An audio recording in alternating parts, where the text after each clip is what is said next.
Денес во Портик отстапуваме простор да позборуваме за моменталната работа, активностите, проектите и настаните на кои што работи Македонското здружение за заштита при работа. А од таму ни доаѓа господинот Љупчо Кочовски. Добар ден за вас. Добар ден и благодарам за поканата за учество во емисијата. Како вовед, да се потсетиме на принципот на работа, значењето и целта која што ја има Македонското здружение за заштита при работа. Па јас многу пати имам кажувано, не само јас, туку и колеги од здруженијето, дека ова е едно од најстарите можеби здруженија во Република Македонија, формирано пред повеќе од 40 години, кое што опстоја во сите овие денови и години на премрежија и транзиција во Македонија. Тоа што е многу битно е дека во последните 5-6 години активно функционира на подобрување на условите за работа за сите вработени во Република Македонија. Ова е единствено професионално здружение на инженери по заштита при работа, на стручни лица по заштита при работа, единствена организација во Македонија која што го носи знакчето на меѓународна организација на труд како колаборативен центар за информации, така да сето тоа покажува колку е активно здруженијето и дека континуирано работиме во насока на создавање на подобри услови и побезбедни работни места за сите вработени во Република Македонија. Спроведени и реализирани се повеќе проекти. Како изгледа работата и целта која што имаат проектите на кои што работите? Секој проект има различна цел, за секој проект работат различни луѓе, нели е наменет исто така за различни луѓе. Како изгледа таа работа воопшто на проектите кои што ги работите? Па вака, малку не би се согласил со вас во една работа, значи целта на сите проекти е подобри услови за работа, побезбедни места за работа. Начинот на кој што доаѓаме до целта е различен. Значи пристапот кон тоа како и што ќе се реализира, какви проектни активности ќе бидат превземени. Значи различни проекти за иста цел. Сите се, значи целта на генерално визијата, мисијата на здруженијето е подобри, побезбедни работни места. Значи сите проекти водат кон тоа, начинот како доаѓаме до реализирање на целта е различен. Именно во минатата година заврши еден голем проект воведување и зајакнување на европски стандарди за безбедност при работа во текстилна индустрија во Македонија, каде што во 26 текстилни фабрики во Македонија директно беше инвестирано во подобрување на условите за работа. Но тоа што, значи тоа се, да ги речам, мерливите и видливите резултати, она што е многу побитно, се работеше на подигање на свеста и на капацитетите, човечките, хуманите ресурси во самите тие фабрики, создавање на тимови помеѓу менеджментот и вработените кои што ќе работат на континуирано следење на состојбата, а континуираното следење води натаму кон подобрување на состојбата и нели ние се стремиме кон безбедни услови. Не можеме да кажеме никогаш дека постои безбедно работно место, но во секој случај да ги доведеме работните места во прифатлива безбедна состојба. Секој проект бара посебен труд, најпрво спроведување на проектот, потоа и негово реализирање. Но очекувате и верувам дека ефектите се добри, доволно добри. Какви се ефектите од проектите до сега? Многу добри, дури се постигна и резултати за кои што ние не бевме спремни однапред, значи не очекувавме таков вид на резултати. Односно во овие фабрики кои што беа вклучени во проектот се зголеми и бројот на вработени луѓе. Односно се гледа она што го гледаме на секаде низ светот и посебно европските искуства што говорат, дека добрите услови за работа ги привлекуваат вработените. И доколку еден работник може да избира дали помеѓу две работни места, секогаш го бира она кој што има подобри услови и побезбедни услови за работа. Значи тоа е еден многу интересен момент кој што ние навистина однапред не го предвидовме, но се покажа во текот на нели статистиките правени, какви се резултати се постигнати, што е достигнато, излези и овој резултат на виделина. Ќе позборуваме малку и за статистиките за несреќните случаи кои што се случуваат на работните места, но сме позборували и друг пат за ова. Сите оние кои што се заинтересирани можат за тоа да се информираат на вашата веб страна, но кои се најризичните професии каде што има најголем број на несреќни случаи? Македонското здружение години наназад води евиденција на сите несреќи што се случуваат во Република Македонија. И секогаш го напоменуваме тоа дека нашите информации се од сите медиуми во Република Македонија.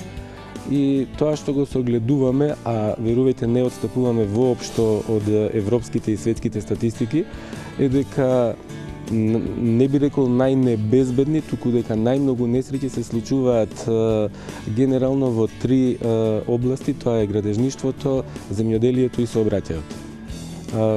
Токму од тие причини ние сме посебно активни во овие сектори, би ги нарекол. Значи не само како здружение, туку заедно со Стопанската комора на Република Македонија континуирано одржуваме обуки согласно нивните сектори таму за стручните лица од компаниите, се со цел подигнување на свеста на луѓето, на вработените, на менаџментот од потребата за безбедни услови за работа. Затоа што создавањето на безбедни услови за работа води кон намалување на овие несреќи. Морам да напоменам и утре и задутре, како дел од нашите активности, имаме токму обуки на овие теми. Утре имаме обука на тема безбедност и здравјето во земјоделието, задутре имаме обука на тема безбедност и здравјето во градежништвото. Овие обуки се пред се наменети за нашите членови, затоа што нашите членови се оние кои што ја шират понатаму идејата за создавање на безбедни услови за работа, за подигнување на свеста, за воопшто работната култура на сите нас, значи на сите нас би рекол, без да издвојувам дали е тоа на страната на работодавачите, дали е на страната на работниците, затоа што генерално работната култура во Македонија ни е на ниско ниво и мора да работиме на тоа да секој размислува пред се за себе да се заштити, заштитувајќи се себе си ги заштитува и другите. Го заштитува бизнисот, на крајот на краевите и заштитува и државата, односно фондовите на државата во смисла на пензиско, инвалидско, здравствено и сите тие. Значи, сето тоа е еден ланец кој што нели само една мала несреќа до каде доведува и какви последици се трпат од тоа. Од друга страна пак кај нас во Македонија никој не направил, ние започнавме со такви анализи, колку чини отсуство на еден работник едномесечно, двомесечно, значи колку го чини него како индивидуа, затоа што тој нема да ја зима истата плата што би ја зимал, значи неговото семејство, фирмата во која што работи, затоа што таа фирма треба да обезбеди нов човек доколку има потреба, ако е специфично работно место, треба обука, значи и тоа да се зема во предвид, колку ја чини државата во исплата на болувања или на други трошоци, значи кога ќе се земат сите тие трошоци во предвид, испадне дека едномесечно боледување на еден работник чини многу.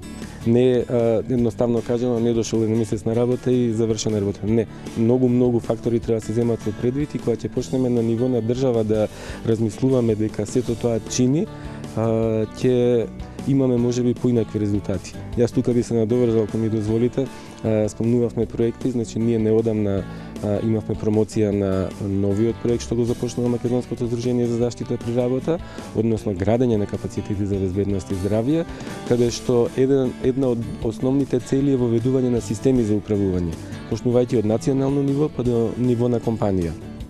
И сега тоа на национално ниво е токму ова што го говорам.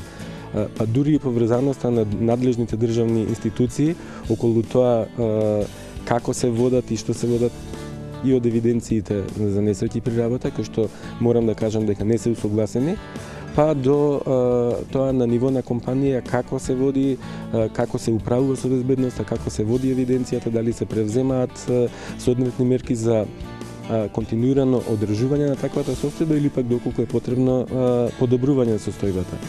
Ги споминавте членовите на здружението, членовите кои што се дел од Македонското здружение за заштита при работа и кои што имаат свој дел во проектите и иницијативите за она што воопшто се работи. Колку членови брои, дали сте поделени по сектор кој за што е задолжен? Како се одвива тој внатрешен дел кај вас? Здружението има неколку видови на членови, на членарини, значи може да членувате како индивидуално лице доколку сте заинтересирани воопшто и за случувањата или доколку сакате да дадете придонес во работата на здружението и не само на здружението, туку генерално пак ќе напоменам на ниво на цела Република Македонија. И имаме членство за правни лица, каде што правните лица имаат еден поинаков третман за тоа што и како добиваат како услуга од страна на здружението. Сите овие членови со тоа што ќе станат член кај нас, добиваат повластен статус во однос на сите овие, например, обуки кои што ги организираме, затоа што голем дел од нив се без котизација и без надомест за тие што ќе учествуваат на обуките. Доколку имаме некои изданија, без разлика дали се тоа печатени електронски, добиваат повластена цена во набавката на сите овие.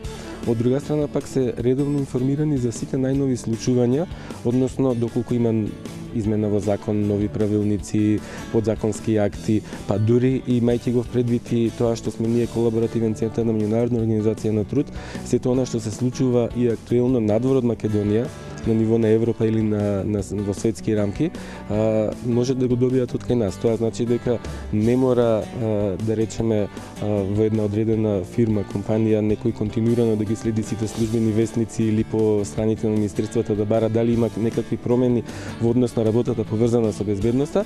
Едноставно тоа го добива кај нас и со тоа што е член е редовно известен за сите тие промени, би ги нарекол. Кога го споменавте придонесот и што всушност значи да се биде член, сигурно мислевте во еден дел и на волонтерите, бидејќи имате и оглас на волонтери, сите оние кои што се заинтересирани баш да го дадат својот придонес и да бидат дел од Македонското здружение за заштита при работа, можат да волонтираат кај вас.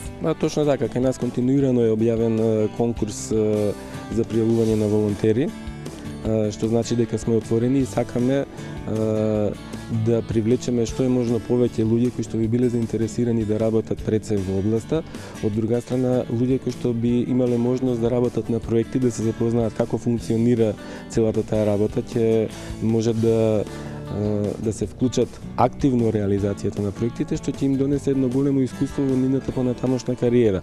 Јас никогаш ниту ја затварам, ниту ја отварам, нели, по дефолт дека доколку работи како волонтер дека ќе остане да работи кај нас или пак дека ќе има работа некаде, но вистина е едно големо искуство затоа што ние како здружение покрај тоа што споменав, нели, со меѓународна организација на труд, континуирано сме поддржани од страна на Кралството Норвешка, од Министерството за надворешни работи на Норвешка. Во нашите активности иначе ќе имаат можност да се сретнат и не само со искуство од Македонија, туку искуство од странство. Континуирано се организираат меѓународни работилници, конференции или пак ние учествуваме на така да искуството стварно би било големо како од практично, така и дури од индивидуален аспект, односно запознавање на нови луѓе, средини и активности. Тоа го добиваат волонтерите кои што се дел од Македонското здружение за заштита при работа, но има ли заинтересираност за волонтирање? Морам да признам дека е слаб интерес, значи не дека нема, ние имавме веќе во неколку наврати волонтери кои што доаѓаат и работат, но јас сега тука не можам да кажам како и зошто е тоа. Добиваме редовно, но сметам дека имајќи ги в предвид стапката на невработеност во Македонија и сите други случувања во економијата во Македонија, сметам дека барем за млади луѓе би било навистина интересно да се приклучат и да видат што и како се работи.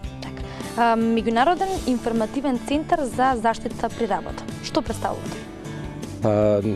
Како здружение ние сме посебно горди што од 2008 година Меѓународната организација на труд ја призна и ја потврди всушност работата на здружението и го додели статусот на колаборативен центар за информации на Меѓународна организација на труд и ние сме единствена организација во Македонија која што го имаме тој статус. Тоа значи дека континуирано се проследуваат информациите од Македонија до Меѓународна организација на труд за сите случувања во Република Македонија, од една страна и од друга страна сето она што излегува ново од страна на Меѓународна организација на труд, дали тоа биле конвенции, дали биле препораки, недавно излезе нова листа на професионални задолжувања, значи сето тоа ние го превземаме доколку има потреба да се преведе и го дистрибуираме до нашите партнери. А нашите партнери се покрај надлежните државни институции, пред се Министерство за труд и социјална политика и Државни инспекторат за труд, сите организации на работодавачи и организации на работници, значи синдикатите. Дел од идните планови, идните проекти, оно што го планирате во следниот период? Јас напоменав тоа што ќе бидеме најмногу преокупирани е започнувањето на новиот 3-годишен проект, значи се работи за долгорочен проект во кој што ќе бидат вклучени не само